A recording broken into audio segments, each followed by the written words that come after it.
Pada VT kita sebelumnya, saya pernah mengatakan bahwa jangan sekali-kali kita mengatakan atau membiasakan dengan istilah tipu gelap dalam perkara pidana ya.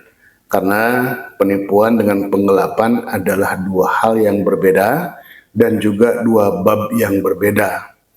Apabila kita salah atau keliru menggunakan sangkaan terhadap seorang tersangka dalam proses penyidikan ya, apalagi masih ada saya melihat bahwa seorang penyidik dalam perkara penipuan atau penggelapan dia menggunakan iunto atau konjungsi 372 iunto 378 misalnya ya, itu sama sekali tidak dapat dibenarkan. Jangan sampai nanti penyidik dikenakan azas exceptio firmat regulam. Artinya ketika penyidik ragu-ragu terkait dengan perbuatan yang dilakukan oleh tersangka, maka keputusan atau kesimpulan penyidik harus menguntungkan terlapor ataupun tersangka itu sendiri. Begitu pula hakim di dalam proses persidangan misalnya ya, maka terdapat azas in dubio pro reo. Ketika hakim ragu-ragu terkait dengan perbuatan mana yang dilakukan oleh terdakwa, maka keputusan hakim haruslah menguntungkan terdakwa. Itu yang jangan sampai terjadi ya. Untuk itu pada kesempatan ini mari kita bahas terkait dengan jenis-jenis sangkaan dalam perkara pidana. Apa saja jenis sangkaan-sangkaan tersebut? Mari kita simak ulasannya.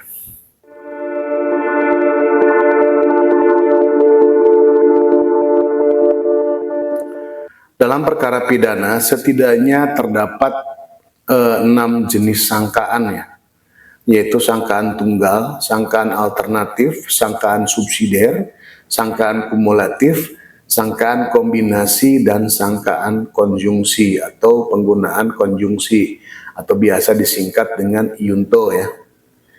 Apa saja pengertian masing-masing sangkaan tersebut? Yang pertama adalah sangkaan tunggal ya. Dalam sangkaan tunggal ini hanya ada satu tindak pidana saja yang dipersangkakan kepada tersangka, karena tidak terdapat kemungkinan untuk mengajukan sangkaan alternatif atau sangkaan pengganti lainnya. Dalam hal ini misalnya dugaan tindak pidana pencurian ya yang dilakukan seorang diri.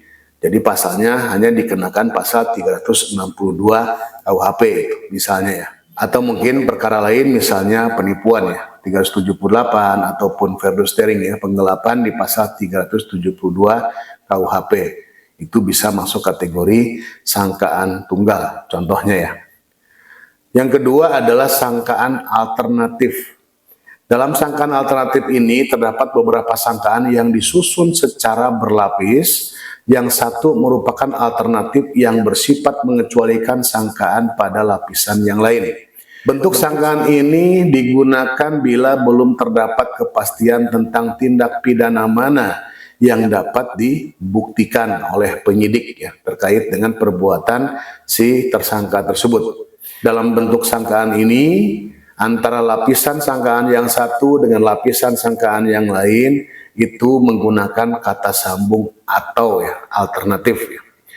Misalnya pencurian pasal 362 KUHP atau penadahan pasal 480 KUHP misalnya. Begitupun terhadap penyidik yang masih ragu-ragu ya terkait dengan penipuan. Ini masuk penipuan kah atau masuk penggelapan gitu kan. Jadi daripada menggunakan kombinasi, yaitu kombinasi antara sangkaan alternatif dengan kumulatif, lebih baik menggunakan sangkaan alternatif saja. Jadi misalnya penipuan atau penggelapan, kalau masih ragu-ragu ya si penyidik ini, jadi bisa menggunakan sangkaan alternatif. Jadi satu saja yang dibuktikan, karena tidak mungkin ketika penipuannya terbukti, penggelapannya juga terbukti ya, tata caranya berbeda, karena babnya juga berbeda pula ya. Untuk penggelapan di bab 24, sedangkan untuk penipuan di bab 25 Kitab Undang-Undang Hukum Pidana ya.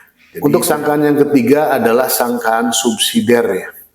Sama halnya dengan sangkaan alternatif, sangkaan subsidiar juga terdiri dari beberapa lapisan sangkaan yang disusun secara berlapis dengan maksud lapisan yang satu berfungsi untuk melapisi lapisan sebelumnya atau sebagai pengganti lapisan sebelumnya.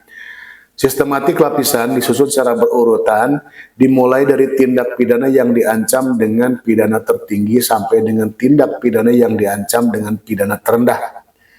Pembuktian dalam sangkaan ini harus dilakukan secara berurut, dimulai dari lapisan teratas sampai dengan lapisan terbawah ya, lapisan selanjutnya.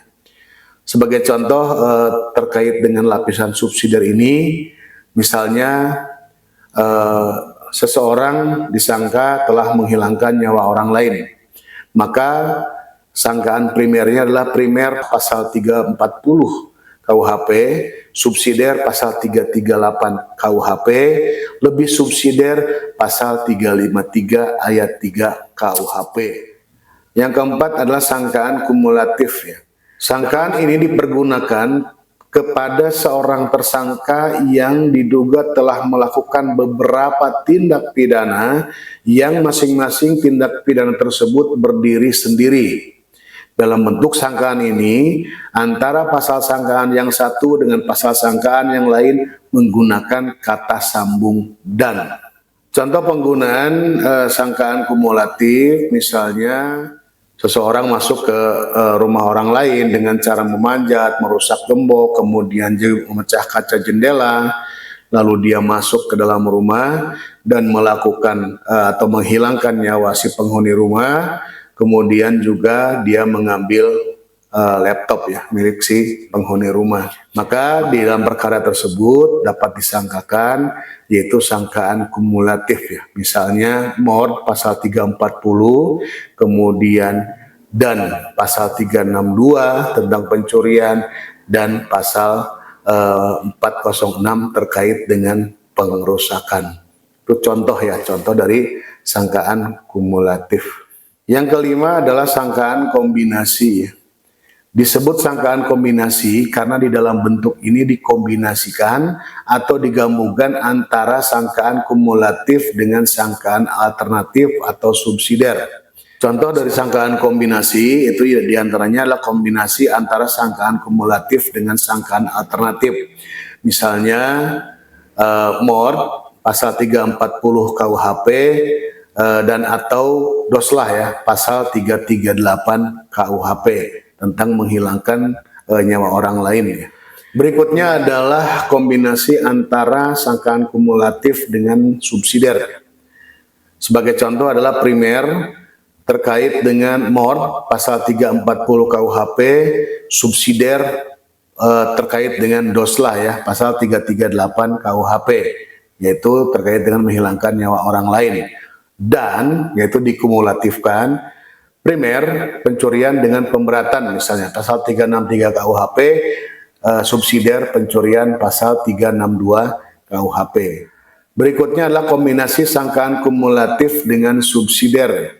Misalnya primer terkait dengan mord pasal 340 KUHP, subsidiar pasal 338 KUHP tentang doslah, dan atau primer pencurian pemberatan pasal 363 KUHP, subsidiar pasal 362 KUHP ya tentang pencurian.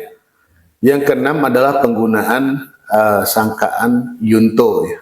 Dalam bahasa Belanda, yunto itu berarti konjungsi yang bermakna sebagai penghubung atau pengkait atau yang berhubungan, bisa juga disebut dengan yang berkaitan. Akronim atau singkatan dari yunto sendiri itu lazim menggunakan istilah junto atau JO ya dalam berkas perkara atau dalam pasal yang dipasang oleh penyidik misalnya. Berbeda halnya dengan dan atau dan subsidiar untuk kata yunto. Kata ini digunakan untuk menjelaskan pasal yang memiliki hubungan satu dengan yang lain. Pasal-pasal ini tidak dibatasi hanya untuk satu undang-undang dan tidak dibatasi terkait juga dengan penerapan pasal pada tindak pidana. Untuk diketahui bahwa penggunaan yunto ini bisa digunakan untuk dua hal ya, yaitu yang pertama adalah terkait dengan penyertaan tindak pidana atau DL naming, ada di ketentuan pasal 55 ayat 1 ke 1 KUHP dan pasal 56 KUHP ya. Di situ ada plegen orang yang melakukan, don plegen orang yang menyuruh melakukan, mede plegen orang yang turut melakukan perbuatan pidana, kemudian ada whitlocking atau whitlocker ya, yaitu yang penganjur, provokator lah kira-kira seperti itu ya. Dan yang berikutnya adalah mede plechtige, orang yang membantu melakukan tindak pidana. Selain Delneming juga sudah kita bahas kemarin ya, penggunaan yunto itu bisa digunakan juga untuk Samenloop Panstrabarbeden, yaitu pasal 63, 64, dan 65 ya. Contoh penggunaan yunto misalnya si A membantu si B melakukan tindak pidana pencurian. Maka si A ini akan didakwa dengan melanggar ketentuan pasal 363 KUHP, yunto pasal 55 ayat 1 ke 1 KUHP. Sedangkan si B didakwa telah melakukan ketentuan pasal 363 KUHP, itu misalnya ya. Sangkaan ini dibedakan antara keduanya agar menjelaskan bahwa si A bukan merupakan pelaku utama tindak pidana tersebut ya, melainkan dia hanya membantu sebagaimana ketentuan pasal 55 ayat 1 ke 1 KUHP. Demikian 6 jenis sangkaan dalam perkara tindak pidana. Demikian, terima kasih.